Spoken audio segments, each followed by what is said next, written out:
आत्मा में अनुग्रह की बहुतायत की आत्मा प्रदान की और बुलाया है यीशु मसीह के नाम। धन्यवाद धन्यवाद धन्यवाद परमेश्वर। हम विनती करते, प्रार्थना करते, आत्मा से प्रभु भरी हुई इन मशालों के लिए प्रभु, आत्मा से भरी हुई इन कुप्पियों के लिए प्रभु इन गढ़ों को हिला देने वाले आपके आत्मिक स्तंभों के लिए प्रभु, आपके वचन के हथियारों के लिए प्रभु, ये इस विश्व के लिए जाति और राष्ट्रों को बदलने वाली एक आत्मिक व्यक्तिगत सेना है यीशु मसीह के नाम में। परमेश्वर ने आपको एक प्रबलता, सामर्थ्य, सत्यनिष्ठा दी और शत्रु की सारी सामर्थ्य को आपके नीचे कर दिया गया। परमेश्वर आपको ब्लेस कर रहा है, प्रतिदिन आत्मा में उन्नत और समृद्ध और महिमान्वित कर रहा है यीशु मसीह। धन्यवाद धन्यवाद धन्यवाद सर्वशक्तिमान ईश्वर, आप महान हैं। आइए हम पवित्र भजन स्त्रोत में चले। परमेश्वर के वचन, ये अंतिम और पहला भजन है, सच्चे न्याय के लिए विनती, आसाफ का भजन। परमेश्वर दिव्य सभा में खड़ा है। दिव्य सभा मतलब पवित्र या दिव्य पुरुषों के बीच में, संतों के बीच में परमेश्वर दिव्य सभा में खड़ा है। वह ईश्वरों के बीच में न्याय करता है। Glory to God. तुम लोग कब तक टेढ़ा न्याय करते और दुष्टों का पक्ष लेते रहोगे? कंगाल और अनाथों का न्याय चुकाओ, दीन दरिद्रों का विचार धर्म से करो, कंगाल और निर्धन को बचा लो, दुष्ट के हाथ से उन्हें छुड़ाओ। वे ना तो कुछ समझते हैं और ना कुछ जानते हैं, परंतु अंधेरे में चलते फिरते रहते हैं। पृथ्वी की पूरी नींव हिल जाती है। मैंने कहा था तुम ईश्वर हो और सबके सब परम प्रधान परमेश्वर के पुत्र हो, तो भी तुम मनुष्य के समान मरोगे और किसी प्रधान के समान गिर जाओगे। हे परमेश्वर, उठ, पृथ्वी का न्याय कर, क्योंकि तू ही सब जातियों को अपने भाग में ले लेगा। Glory to God. संता माकांदा बिहिंद्रिया। यदि हम परमेश्वर के जिस विश्वास में परमेश्वर ने हमको बुलाया है, यदि हम उस परमेश्वर के उस विश्वास में, उस बुलावे के अनुसार काम नहीं करते, तो परमेश्वर ने जिसने हमको अपनी समानता और छवि में बनाया है, जिसने हमें अपनी प्रतिरूपता और अपनी आत्मा देकर हमें अपने समान ऊंचे स्थानों पर, स्वर्गदूतों और संतों से कहीं अधिक ऊंचे स्थान में जहां वो है वहां पर हमें बिठाया है, सोचिए कि हम मनुष्यों के समान मरेंगे यदि हम परमेश्वर के वचन और आत्मा और उसके बुलावे को अस्वीकार करते हैं। हम सर्वसाधारण मनुष्य, निरे मनुष्यों के समान मर जाएंगे। अपराधियों की दृष्टि में, पापों के कारण, अनाज्ञाकारिता के कारण, दुष्टता के कारण, अधर्म के कारण, अविश्वास के कारण। परमेश्वर सर्वशक्तिमान का वचन बहुत आत्मिक रूप से समृद्ध है, उन्नत है, महिमान्वित है, और परमेश्वर आपको मुझको विश्वास में आह्वान करता है। परमेश्वर आपको मुझको विश्वास में बुलाता है। हम इस विश्वास की बुलाहट को समझे, क्योंकि जो बुलावा है ये एक इम्पोर्टेंट समय है, महत्वपूर्ण समय है। और आज की हमारी जो टीमों की, जो बच्चों की जो वास्तविक संग्रहता है, उसमें समय के इम्पोर्टेंस के बारे में, महत्व के बारे में बताया गया है।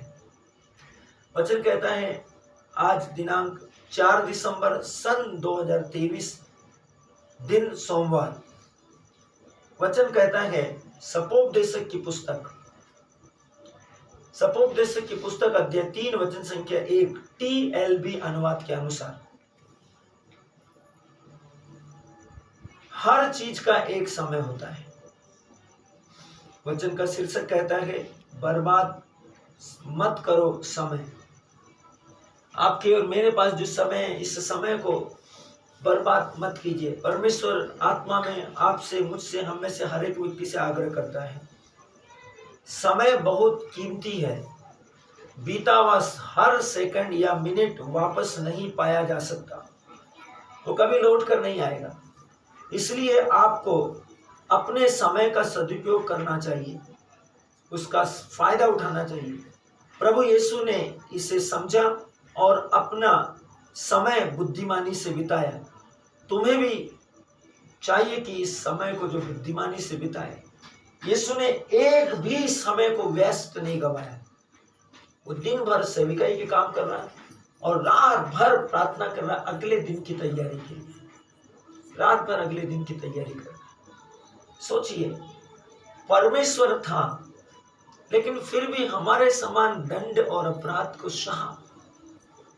हमारे समान, यदि उसने हमारी मानवीय जीवन की देह को धारण किया तो हमारे समान उसने हमारे समान रोटी खाई, हमारे समान पानी पिया, हमारे समान अपमान सहा, हमारे समान बेइज्जती सही, हमारे समान शारीरिक, मानसिक और आत्मिक रूप से जीवन को जिया।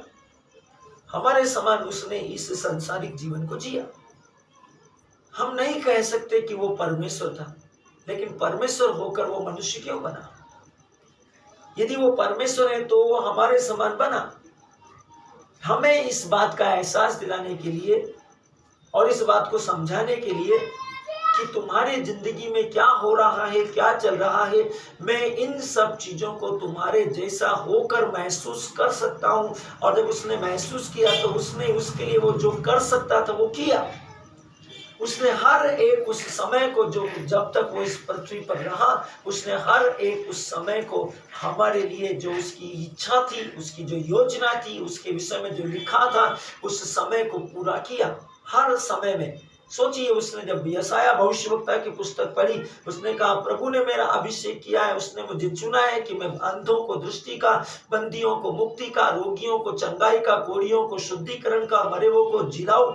सोचिए, उसने कहा कि आज धर्म ग्रंथ का यह कथन तुम लोगों के सामने पूरा हो गया।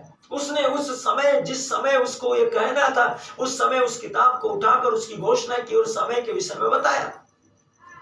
वो बहुत स्पष्ट था, बहुत स्पष्ट था। उसने अंतिम व्यालू में प्रेरितों को उस समय का ड्यूरेशन बताया कि कौन सा समय, क्या करने का समय। वो उस समय अंतिम व्यालू में, प्राण पीड़ा के समय में प्रेरितों को अपने साथ में लेकर गया, क्योंकि वो जानता था कि इसके बाद का जो समय है, उस समय में प्रेरितों की दशा क्या हो जाएगी। इसलिए उसने कहा, आओ और हम प्रार्थना करने चले। और जब वो प्रार्थना करने के लिए गethsemane की बारी में गए, तब उसने अपने शिष्यों को अपने से उतनी दूर कर दिया कि आप हाथ से उठाकर पत्थर को ऐसा फेंक दे। पत्थर फेंकने की दूरी तक वो शिष्यों से अलग हुआ और घुटने टेक कर भूमि पर सिर झुकाकर प्रार्थना करने लगा। शिष्यों के पास वापस आया कुछ पहर के बाद, तब वे लोग क्या कर रहे थे? वे लोग सो रहे थे। उसने कहा, सो रहे हो, उठो, जागो और प्रार्थना करो। जागते रहो और सब समय प्रार्थना करते रहो, क्योंकि तुम नहीं जानते कि वो समय कब आएगा। जागो और प्रार्थना करो, निरंतर प्रार्थना करो। प्रार्थना के इंपोर्टेंस को, प्रार्थना के महत्व के समय को उसने बताया कि आने वाले समय में तुम्हें इसकी जरूरत है, प्रार्थना की जरूरत है। लेकिन वह सो गए। सोचिए मेरे प्रियो, परमेश्वर सर्वशक्तिमान समय के विषय में आपको और मुझको चाहता है।